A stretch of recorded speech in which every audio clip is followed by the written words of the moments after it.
Hello friends, कैसे हैं आप सब। Welcome back in my YouTube channel Renu academy. हम ऑडिट का फर्स्ट चैप्टर कर रहे थे, इंट्रोडक्शन। इसके अंदर अभी तक हमने ऑडिट की डेफिनेशन, ऑडिट और अकाउंटेंसी में डिफरेंस, ऑडिट इन्वेस्टिगेशन में डिफरेंस एंड लास्ट क्लास में हमने prevention detection of fraud and error किया था। अभी तक हमने organization structure point of view से ऑडिट पढ़ा था कि ऑडिट कितने टाइप के होते हैं। टोटल 4 टाइप पढ़े थे उसके अंदर। अब हम पढ़ेंगे प्रैक्टिकल पॉइंट ऑफ व्यू से। प्रैक्टिकल पॉइंट ऑफ व्यू में आपको 8 टाइप दे रखे हैं। नंबर 1 continuous audit, then final audit, then interim audit, occasional audit, partial audit, balance sheet audit, cash audit और कॉस्ट ऑडिट। ठीक है, इतना हमें करना है। नंबर 1 कंटिन्यूस ऑडिट। कंटिन्यूस ऑडिट क्या होता है? Involve the conducting of the audit of the account throughout the year eight the regular interval पर हमारे पास में करना पड़ता है। Continuous audit is applicable. किस किस बिजनेस कंसर्न में एप्लीकेबल होता है?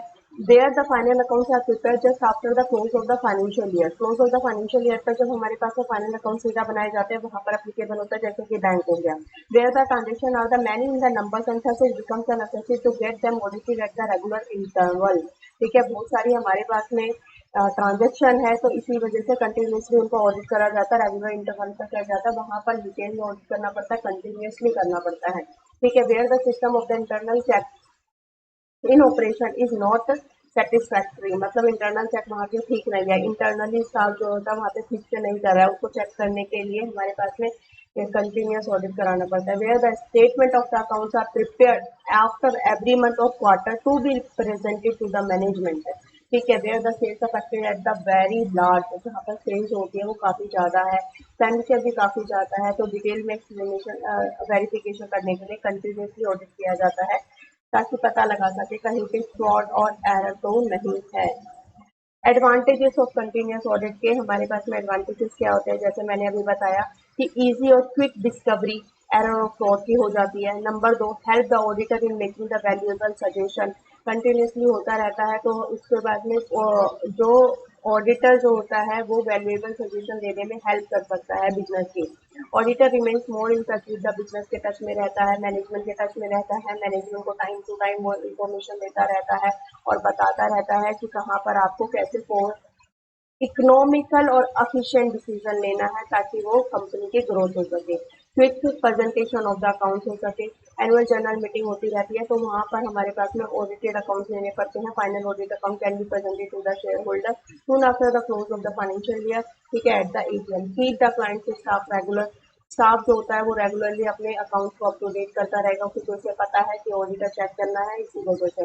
Moral check on the client staff का मोरल चेक भी बना रहेगा, मोर अलर्ट रहेंगे, मोर जल्दी जल्दी चेक करेंगे, उसको अच्छे से करेंगे। तो एफिशिएंट ऑडिट भी वही है, he can check the account with the greater attention and in details and his work will be the more efficient. ज्यादा टाइम रहेगा तो ग्रेटर टेंशन रहेगी, डिटेल में चेक करना पड़ेंगे और उनके जो काम होगा वो ज्यादा से ज्यादा एफिशिएंट होगा। Preparation of the interim account. Interim account मतलब कि इंटरिम डिविडेंड देना पड़ता है, तो उस केस के अंदर कंटिन्यूस ऑडिट जो होता है वो फाइनल अकाउंट बने रहते हैं, तो जल्दी से हमारे पास में हर डिक्लेयर कर सकते हैं इंटरिम डिविडेंड। ठीक है, audit staff can be kept busy. Audit staff जो होता है वो बिजी रहता है, क्योंकि ऑडिटर जो होता है वो कंटिन्यू ऑडिट करता रहता है, वहाँ का काम खत्म हुआ तो फिर वो दूसरे ऑडिट करने चले जाते हैं। नेक्स्ट आता है डिसएडवांटेजेस। कंटिन्यूस ऑडिट के डिसएडवांटेजेस क्या है? Alteration of the figure. जैसे ही ऑडिट हो जाता है उसके बाद में ऑडिट के already been check, books of account जो होते हैं वो ऑलरेडी चेक हो जाते हैं बाय द ऑडिटर से एट हिज प्रीवियस विजिट में, may be altered by the dishonest clerk और to defraud the account. जो डिसऑनेस्ट क्लर्क है जिन्हें फ्रॉड करना है वो फिर उसके अंदर ऑल्ट्रेशन कर सकते हैं। Dislocation of the clients work. ठीक है, auditor visit frequently, it may dislocate the work of his client and cause the inconvenience of the latter. काफी ज्यादा उसका अपने उसमें विजिट रहता है क्लाइंट प्लेस पर, तो वो जो उनका रेगुलर काम होता है उनको डिस्टर्ब करते हैं। अकाउंट स्टाफ जो होता है वो अपना काम मतलब कंटिन्यूशन नहीं कर पाते हैं, क्योंकि उन्हें काफी इनकन्वीनियंस होता है, एक्सपेंसिव होता है ये। ठीक है, क्वेरीज में रिमेन आउटस्टैंडिंग। क्वेरीज जो होती है वो हमारे पास में आउटस्टैंडिंग ही रहती है। जैसे अभी हम ऑडिट करके गए, अभी इस बार की जो हमारी क्वेरी है वो पेंडिंग रह जाती है, उसके बाद में जब दोबारा जाते हैं तो वो उसमें से कुछ छूट जाती है, कुछ याद नहीं रहती है, ऐसे हो जाता है। मैकेनिकल वर्क मतलब कि ये कंटिन्यू चलता रहता है, इसीलिए बोर्डम आ जाती है और वो इसको बोर तरीके से करने लग जाते हैं। Work of auditor becomes mechanical में also called the boredom to him. इसके बाद आता है नेक्स्ट फाइनल ऑडिट। क्या होता है फाइनल ऑडिट के एडवांटेज क्या है, फाइनल ऑडिट के डिसएडवांटेज क्या है। That system under which the auditor takes up his work of checking the books of accounts and other related documents only at the end of the accounting period। Final audit में क्या होता है, सिर्फ वो at the end of the accounting period ही check करते हैं, मतलब पूरे साल में कंटिन्यूसली चेक नहीं करते रहते, ठीक है। Only at the end of the accounting period when the transaction for the whole period are the completely recorded, balance trading account बन जाता है, प्रॉफिट एंड लॉस अकाउंट बन जाता है, बैलेंस शीट बन जाती है, उसके बाद वो हमारे पास में चेक करते हैं, इसको हम फाइनल ऑडिट कहते हैं। He would complete his audit work in one continuous session में वो कंप्लीट करते हैं और विदाउट उसमें कोई ब्रेक नहीं आता है। In other words auditor visit his client only once a year, साल में एक बार आता है अपने क्लाइंट के यहाँ पर विजिट करने के लिए। Goes on checking the account जाता है और चेक करता है अकाउंट के other related documents until the audit work for the whole of the period is completed. इसमें एडवांटेजेस क्या होते हैं, एडवांटेजेस इसका यही है, work of the audit does not present any inconvenience and dislocation in the work of the concern, ठीक है। जो वहाँ पे क्लाइंट होते हैं, जो क्लाइंट का स्टाफ है, उनमें कोई भी इनकन्वीनियंस नहीं आती है। लेस एक्सपेंसिव होता है क्योंकि पूरे साल का नहीं देना पड़ता, एक ही बार होता है ये लास्ट में, तो कम खर्चा होता है इसमें।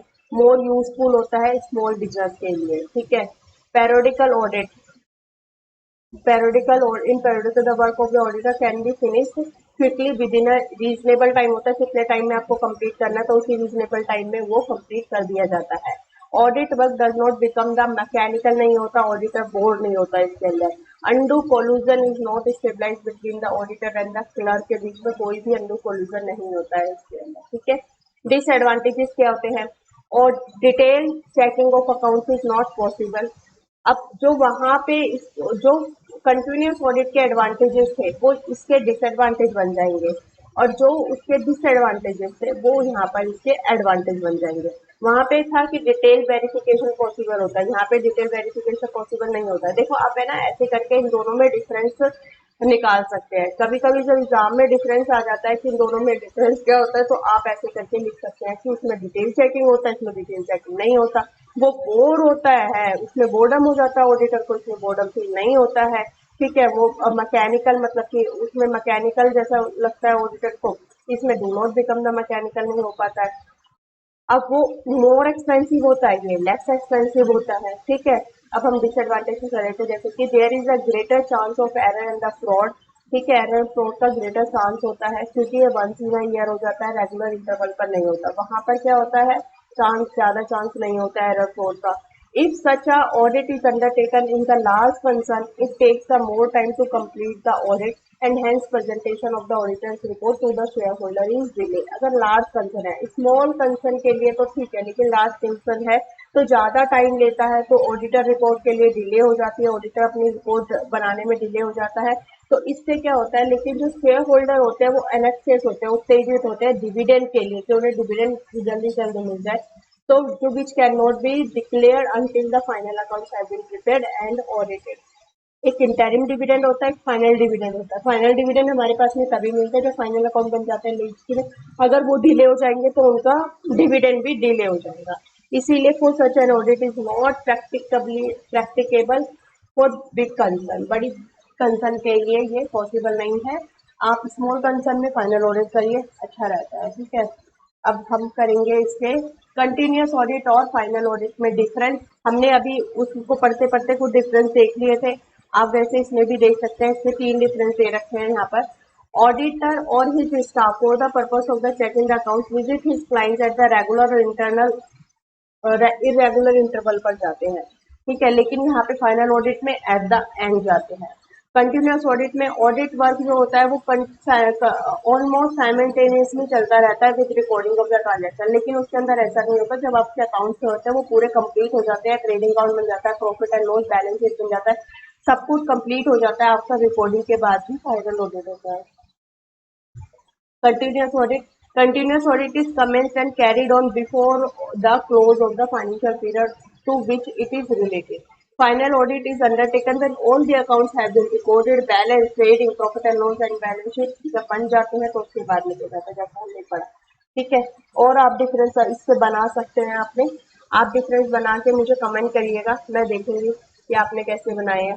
एग्जाम में आएंगे तो आपको इजी रहेगा, अपने आप ही पढ़ के पेन और कॉपी लेकर रजिस्टर लेके आप उसमें नोट डाउन करिएगा अपने आप ही, तो आपको ये रिकॉल करने में भी इजी रहेगा और इजीली आपको याद भी रहेगा। नेक्स्ट हमारे पास में आता है इंटरिम ऑडिट। अभी तक हमने दो पढ़ लिए, continuous audit then final audit. अब तीसरे नंबर पर हम करेंगे इंटरिम ऑडिट क्या होता है। Interim audit is one which is conducted in between the two annual audit for the some interim purpose to enable a company to declare the interim dividend। interim dividend declare करना पड़ता है, तो इसी purpose के लिए company जो होती है वो interim audit कराती है। ठीक है, this kind of audit involves a complete checking of the accounts prepared by the company for the part of the year to the date set of the interim accounts, quarterly, half yearly accounts। कभी कभी quarterly देती है, half yearly देती है, जब तक कि उसका पीरियड सेट होता है उस पीरियड के लिए वो ऑडिट कराती है, और ऑडिट कंप्लीट ऑडिट कराने के बाद में ही वो इंटरिम ऑडिट देती है। एडवांटेजेस क्या होते हैं? Audit is helpful when the publication of the interim figure हमारे पास में देनी है पब्लिकली, तो उस केस में होता है। Final audit can be completed easily and within the short period of the time। Interim audit हो रखा है तो फाइनल ऑडिट को इजी रहता है कंप्लीट करने में और शॉर्ट पीरियड में हो जाता है। फ्रॉड एंड एरर जो होता है can be more quickly found, हम कर सकते हैं, डिटेक्ट कर सकते हैं। Interim audit is perform during the course of the year. ठीक है, it helps in exercising the moral check on the staff of the client. ठीक है, स्टाफ जो होता है वो मोर अलर्ट हो जाता है और चेक करता है एक पर्टिकुलर पीरियड के लिए जो होता है सेट अकाउंट जो होता है वो ऑडिट हो जाता है। डिसएडवांटेजेस इसके क्या है? Greater possibility of altering the figure में ऑल्टर करने के लिए ग्रेटर पॉसिबिलिटी होती है, क्योंकि ऑलरेडी ऑडिट हो जाते हैं, उसके बाद में आगे जाके वो पहले वाली फिगर में ऑल्टर कर सकते हैं। Interim audit involve additional work हो जाता है, as the audit staff will have to prepare the notes after finishing the interim audit करने के बाद में उसे नोट्स बनाने पड़ते हैं। नेक्स्ट हम करेंगे कंटिन्यूअस ऑडिट, हमने पढ़ा था, ये इंटरिम ऑडिट है। इन दोनों में डिफरेंस क्या है? Continuous audit, the auditor undertakes the audit work for the whole financial year at interval according to the clients own needs and convenience. मतलब उसमें कंटिन्यूअसली चलता है, एक इंटरनल कंटिन्यूअस इंटरवल के लिए चलता है हमारे पास में फाइनेंशियल ईयर में। लेकिन इंटरिम ऑडिट जो होता है वो only up to a definite date तक के लिए होता है, वो पूरे फाइनेंशियल ईयर तक चलता रहता है। ये क्वार्टरली, हाफ ईयरली, जितने टाइम के लिए भी अपॉइंट हुआ है उतने टाइम के लिए हमारे पास में इंटरिम ऑडिट करना पड़ता है। उसके बाद आता है verification of asset liabilities is done. Verification जो होती है एसेट लायबिलिटीज की वो close of the financial year पे ही हो पाती है, लेकिन इंटरिम ऑडिट के अंदर एक जो पर्टिकुलर डेट है, जो डेट हमारे पास में स्पेसिफाइड हुई है उस डेट तक हमारे पास में वैल्यूएशन कर देंगे, वेरिफिकेशन कर देंगे एसेट एंड लायबिलिटीज का। Trial balance is not prepared necessarily at the उसमें बीच में ड्यूरिंग द ईयर में ट्रायल बैलेंस बनाने की जरूरत नहीं होती है, लेकिन वहां पर इंटरिम ऑडिट में बनाना पड़ता है। भैया ट्रायल बैलेंस बनाएंगे तभी तो ट्रेडिंग अकाउंट बनेगा, प्रॉफिट एंड लॉस अकाउंट बनेगा, बैलेंस शीट बनेगी, उसी के बाद तो आप उसी के बेसिस पर ही तो इंटरिम डिविडेंड डिक्लेयर करेंगे, बिना उसके कैसे डिक्लेयर हो जाएगा। ठीक है, auditor has to give report at the close of the financial year when continuous audit is done. Auditor has to give मतलब उसे रिपोर्ट देनी पड़ती है जब कंटिन्यूअस ऑडिट खत्म हो जाता है, फाइनेंशियल ईयर खत्म होने के बाद कंटिन्यूअस ऑडिट खत्म हो जाता है, उसके बाद में उसको रिपोर्ट देनी पड़ती है। लेकिन यहाँ पे जो होते हैं वो रिपोर्ट जो सबमिट होती है एक पर्टिकुलर जो टाइम के लिए वो बुक अपॉइंट हुआ है ऑडिटर, क्वार्टरली हो गया, हाफ ईयरली हो गया, उस टाइम के बाद में उसे अपनी ऑडिट रिपोर्ट देनी पड़ती है। समझ आ गया? मतलब मेनली डिफरेंस इन दोनों में यही है कि कंटिन्यूअस ऑडिट जो होता है वो पूरे इंटरवल के लिए होता है फाइनेंशियल ईयर में, मतलब पूरा ड्यूरिंग द ईयर वो अपॉइंट रहता है, लास्ट में अपनी रिपोर्ट देता है जब उस फाइनेंशियल ईयर खत्म होता है। लेकिन जो इंटरिम ऑडिट होता है वो एक पर्टिकुलर सेट पीरियड के लिए अपॉइंट होता है, जितने पीरियड के लिए पीरियड के बाद में उन्हें इंटरिम डिविडेंड डिक्लेयर करना पड़ता है, चाहे वो क्वार्टरली हो गया चाहे वो हाफ ईयरली हो गया। ठीक है, अब हम करेंगे फोर्थ नंबर पर ओकेशनल ऑडिट। ओकेशनल ऑडिट क्या होते हैं? An audit which is conducted occasionally जो किए जाते हैं, once a while whenever the need arise and the client desire to be undertaken. एक बार जब उसकी जरूरत है, क्लाइंट की इच्छा है, तब ये किए जाते हैं। For instance the audit is not compulsory, compulsory नहीं होता सोल प्रोप्राइटरशिप के केस में, पार्टनरशिप के केस में, but when ever the need arises the owner can get the audit account. ठीक है क्या, गेट द अकाउंट्स ऑडिट, जब उसको जरूरत होती है तब वो अपने अकाउंट्स ऑडिट करा लेता है। पार्शियल ऑडिट क्या होता है? Partial audit, an auditor is asked to check some of the reports and books for a part or whole of the period. For example, the auditor may be instructed to audit only the payment side of the cash book because he himself received the cash and check on behalf of his business. ठीक है, such an audit is not permitted in case of the private or public limited company. Private company, public limited company में ये permit नहीं होता है।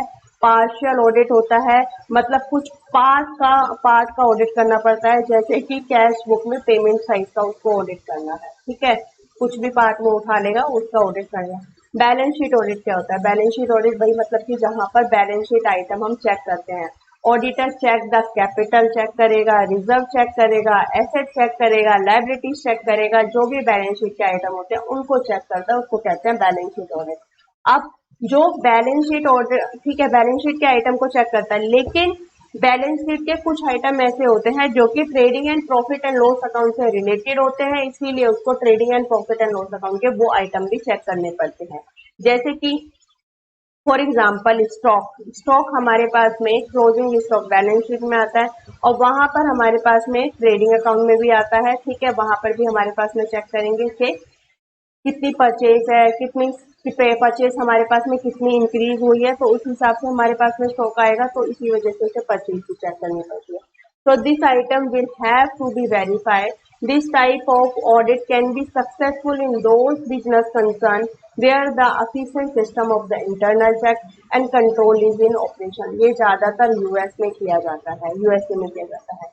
यहाँ पे आपका फर्स्ट चैप्टर कंप्लीट हो जाता है।